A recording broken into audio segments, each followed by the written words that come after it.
I knew for a fact that Keely was going to be a bit of a problem. And I was right. She's a bit of a problem.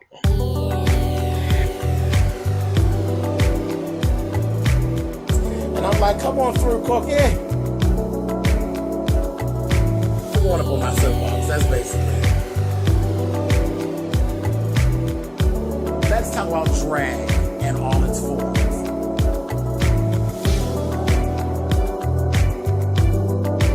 What,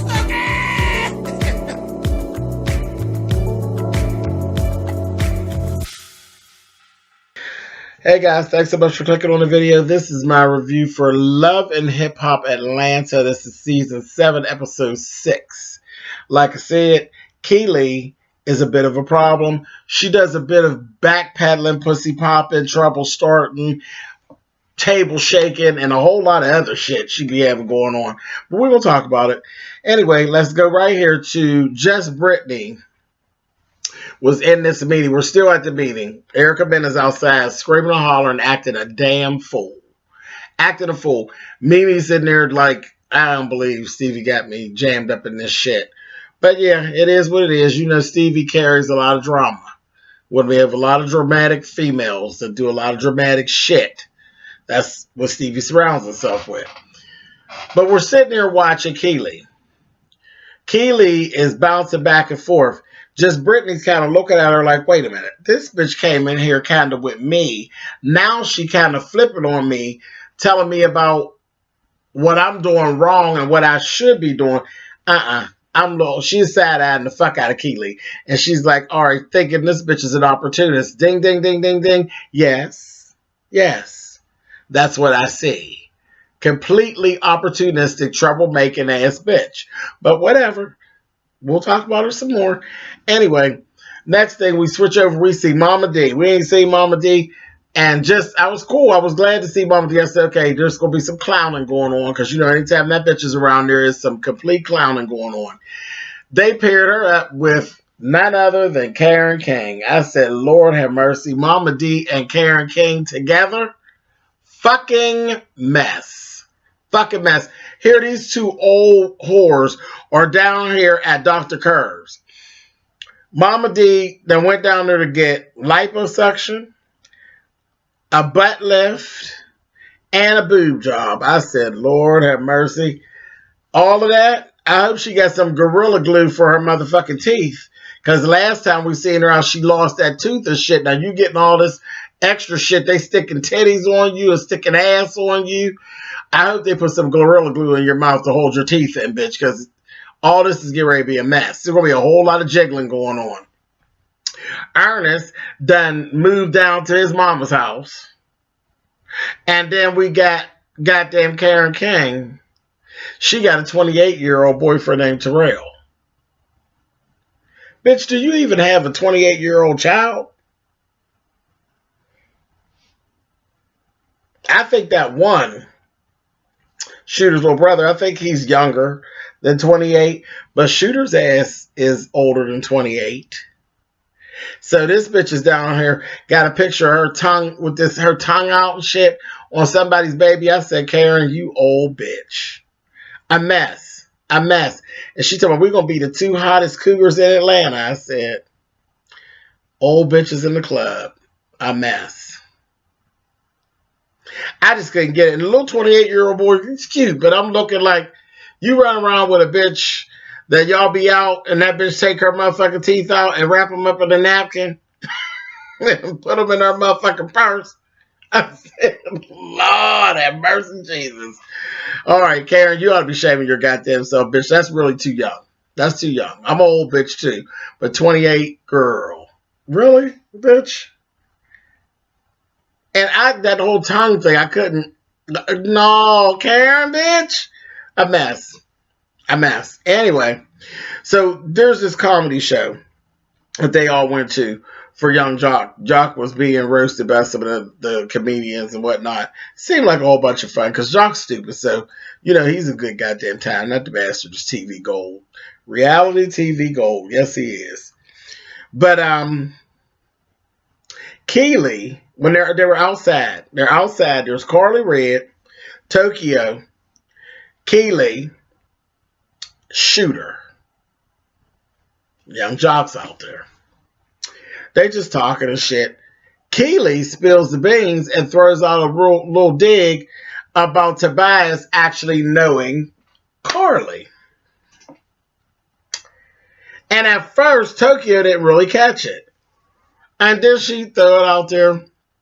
A word on the street is that Tobias been fucking Carly. He was fucking Carly. And Carly was like, no, I know Tobias.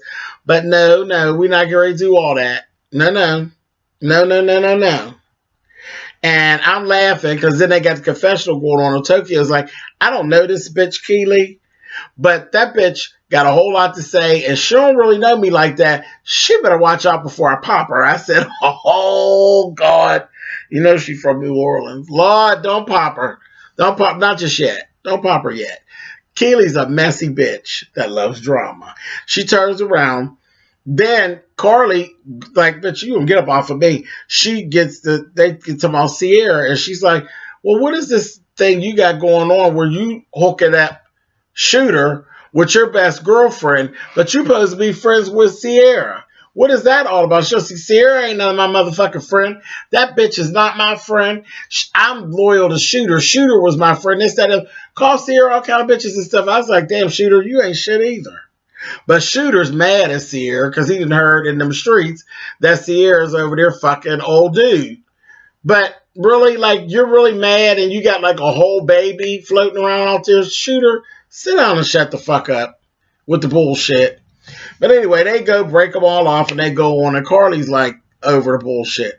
Carly ended up meeting up with Tokyo later and Sierra and told Tokyo, you know, I went on a few dates with Tobias, but me and Tobias never had sex or anything like that. So there'll be no need for any drama or anything. She's looking at Tokyo like, I do not want this big, sad beef ass bitch to jump on me. And she's like, you know, everything's cool. She's like, oh yeah, everything's cool. No problem. You know, they talked about it. She's like, all right, cool. But I'm going to still talk to Tobias because he didn't tell me the truth.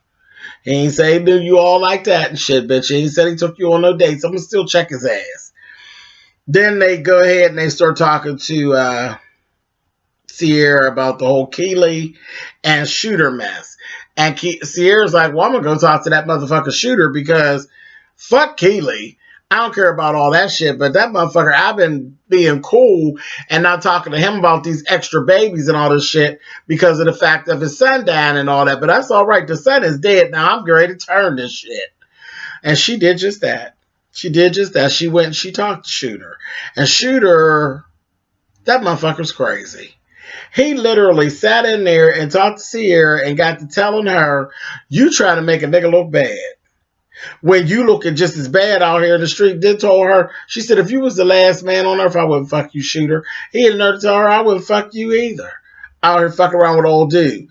Shooter, stop your playing. She threw the shit out there at him. He's still talking shit. Talking about the 2-year-old. Yeah, that's a different story. He did that. He owned up to it. But the 2-month-old, he said, no, that ain't. He don't see no similarity. But he was fucking the bitch, but he don't see no similarity. Really? You got a whole motherfucking baby and a whole extra questionable out there in these streets. And you try to talk shit to this girl, she better than me. Because I just kissed that motherfucker with something of a glass nature. I just popped him. I just couldn't have not popped him. Who does that? Ridiculous. Speaking of somebody that need their ass whooped, it's Kirk and Rashida.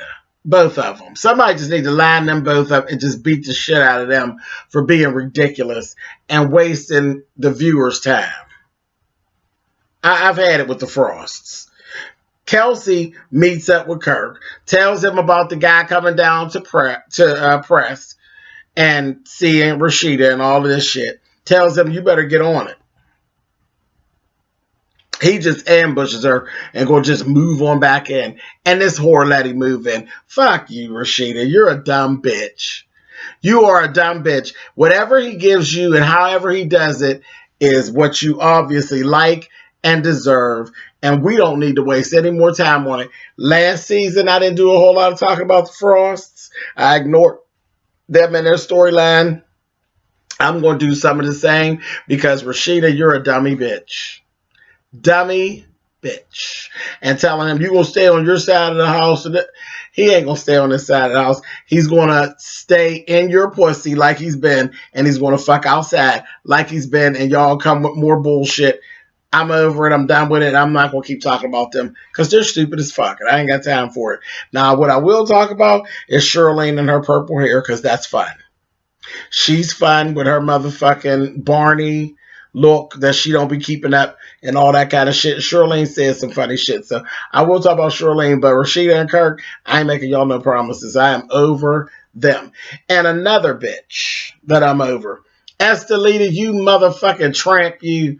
She came into this goddamn photo shoot with Stevie J with this blouse that didn't cover nothing but her nipples, looking like a complete tramp at 4 o'clock in the afternoon. Looking ridiculous. She coming there. I said, here we go. Now we're going to try to make this bitch into Jocelyn. She could never. She could never. Bitch, you are not Jocelyn. You are nothing like Jocelyn. And it ain't never going to work. And we ain't never going to accept you like that. Jocelyn is a wild dog. Estelita, you are just a dumb tramp. So we ain't going for bullshit. Stevie got her in there, talked to her, told her, you know, you my favorite. And why he say that? Next thing you know, she over there kissing him in the mouth and grabbing him on his butt. I said, got her. Dumb bitch. Dumb. All this shit that has gone on. And we get all the way here and you rubbing on his butt and kissing him in the mouth. You're another bitch. Whatever he gives you, however he gives it to you, bitch, you deserve it. You deserve it because all you're interested in is him telling you some cock and bull story and sliding some dick in you sideways and you all right. But you done drug all these other people into some bullshit. Get the fuck out of here, Estelita, you stupid bitch. Just stupid. Stupid. Okay. Tokyo did talk to Tobias. Come to find out, he admitted to going out on a couple dates with Carly and all of that, and that nothing happened. She believed him. I don't know whether we should believe him or not, but she believed him. And then we found out that Keely is actually Blue, which is their friend, Blue's baby's mama. And they always are talking about how terrible Blue's baby's mama is and how she keeps the kids hostage and won't let them see them and all that. It's Keely. It's Keely. So we can see now Tokyo and Keely, they're going to end up with some type of a run-in. I'm here for it because Keely go for bad. I'm here for her getting into it with Tokyo because I think Tokyo will smack her goddamn face. And I think she's probably about one of the only ones that will smack her face other than Tommy. You know, if she run in with Tommy, she will get the shit popped out of her. But yeah, I'm here for this. I'm here to see how this is going to work out. Last thing, KK goes to see the damn lawyer. She down there at the lawyer's telling the lawyer she needs to smack the shit out of him because some kind of way they got it all fucked up. They talking about Scrap coming home. But in the papers, when they looked it up, it said Scrap's release date was July 2019. He told my mama, you got to call down to the parole board, this, that, and all the other. Sit your ass down, Scrap. Sit your ass down because it doesn't look like you're going anywhere anytime soon, sweetheart. Anyway, I will talk to y'all's ass next week. Later.